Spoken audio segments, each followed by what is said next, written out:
दोस्तों, अतीक अहमद और उसके भाई अशरफ की हत्या के बाद अशरफ की खत की तो चर्चा हो ही रही थी, लेकिन अब एक और खत की चर्चा जोरों शोरों से हो रही है। जी हाँ दोस्तों, ये खत अतीक अहमद की पत्नी और उसके परिवार की तरफ से यूपी सरकार और सुप्रीम कोर्ट को लिखी गई थी। चिट्ठी की चर्चा अब एक बार फिर से शुरू हो गई है कि शाइस्ता परवीन के चिट्ठी में योगी आदित्यनाथ को क्या लिखा गया था। वो तमाम चिट्ठी आपको बताऊंगी पढ़कर कि उस चिट्ठी में क्या लिखा है। शाइस्ता परवीन की यूपी के मुख्यमंत्री योगी आदित्यनाथ को लिखी गई एक चिट्ठी जो है अब सामने आई है, सोशल मीडिया पर काफ़ी तेज़ी से तैर रही है। शाइस्ता ने यूपी सरकार के एक मंत्री और यूपी पुलिस के 2 अधिकारियों पर अतीक अहमद की हत्या की साजिश रचने का आरोप इस चिट्ठी के जरिए लगाया था। दोस्तों, आपको बता दें कि शाइस्ता परवीन फिलहाल गिरफ्तारी के डर से फरार है। अतीक अहमद की पत्नी शाइस्ता परवीन ने यह लेटर उत्तर प्रदेश के मुख्यमंत्री योगी आदित्यनाथ को 27 फरवरी 2023 को लिखा था, यानी प्रयागराज में उमेश पाल की दिन दहाड़े हुई हत्या के 3 दिन बाद और प्रयागराज में ही उमेश पाल हत्याकांड के आरोपी अतीक अहमद और अशरफ की हत्या के 47 दिन पहले, यानी कि सीएम योगी को लिखी गई इस चिट्ठी में शाइस्ता परवीन ने यूपी सरकार के एक मंत्री और यूपी पुलिस के 2 अधिकारियों पर गंभीर आरोप लगाए थे।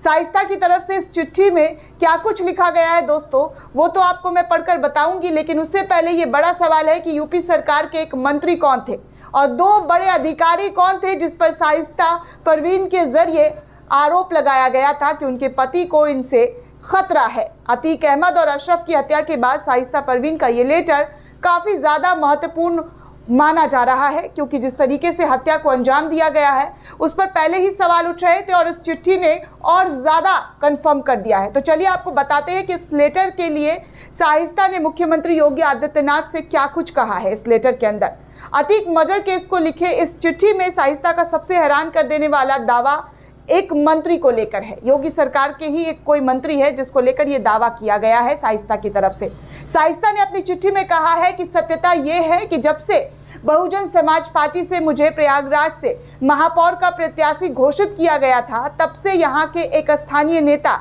आपकी सरकार में कैबिनेट मंत्री ने महापौर पद अपने पास रखे रहने के लिए हम लोगों को चुनावों से दूर रहने की साजिश रचना शुरू कर दी थी और उसी साजिश के परिणाम स्वरूप एक ऐसे व्यक्ति की हत्या कराई गई जिसका हत्या का आरोप मेरे पति पर लगाना जो है वो बिल्कुल निराधार था।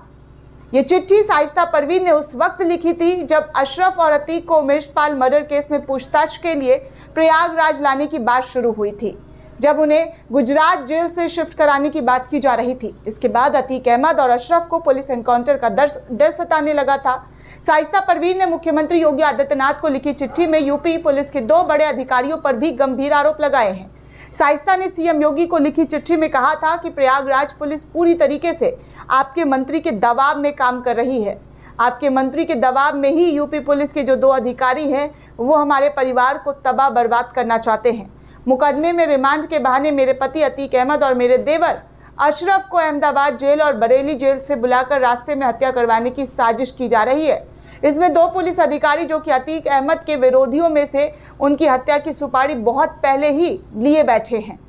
आपके द्वारा मिट्टी में मिला देने वाले बयान से इन पुलिस अधिकारियों का मेरे पति और देवर की हत्या की साजिश को अंजाम देने का पूरी तरीके से अवसर मिल गया है। जिस तरीके से आपने कहा था कि आप माफियाओं को मिट्टी में मिला देंगे, उस बयान से तो इन लोगों को और पंख लग गया। अगर आपने दखल नहीं दिया तो मेरे पति और देवर और पुत्रों की हत्या करवा दी जाएगी। उन्होंने शाइस्ता परवीन ने सीएम योगी आदित्यनाथ से ये तक मांग की थी दोस्तों इस चिट्ठी के जरिए कि अतीक और अशरफ की सुनवाई वीडियो कॉन्फ्रेंसिंग के जरिए हो,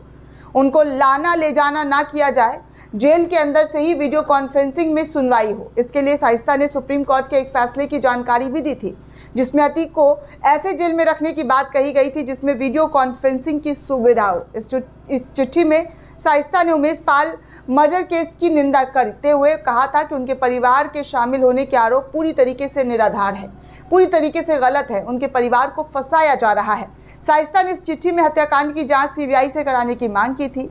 और तो और अपनी चिट्ठी में लिखा था कि आपसे सादर सम्मान प्रार्थना है योगी जी। उपरोक्त मुकदमा अपराध संख्या 114 सन 2023 धारा 147, 148, 139, 302, 307 120B 506, 34 IPC की धारा 3 विस्फोटक पदार्थ अधिनियम 1908 एवं 7 CLM एक्ट थाना धूमगंज प्रयागराज की निष्पक्ष विवेचना CBI द्वारा करवाने एवं किसी भी दशा में मेरे पति अतीक अहमद और मेरे देवर खालिद अजीम उर्फ अशरफ और उसके पुत्र मोहम्मद उमर एवं मोहम्मद अली अहमद को जेल से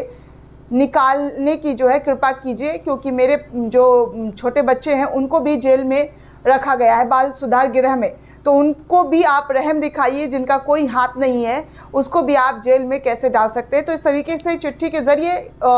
शाइस्ता जो है योगी सरकार से मांग कर रही थी और अब जाकर वो चिट्ठी सबके सामने आया है। जो डर शाइस्ता को सता रहा था वो डर उसका लाजिम था, जो कि सीधे तौर पर अगर देखा जाए, अगर ये तमाम चीज़ें वीडियो कॉन्फ्रेंसिंग के ज़रिए हो रही होती, वीडियो कॉन्फ्रेंसिंग के ज़रिए सुनवाई की जा रही होती, तो आज ये अपराधी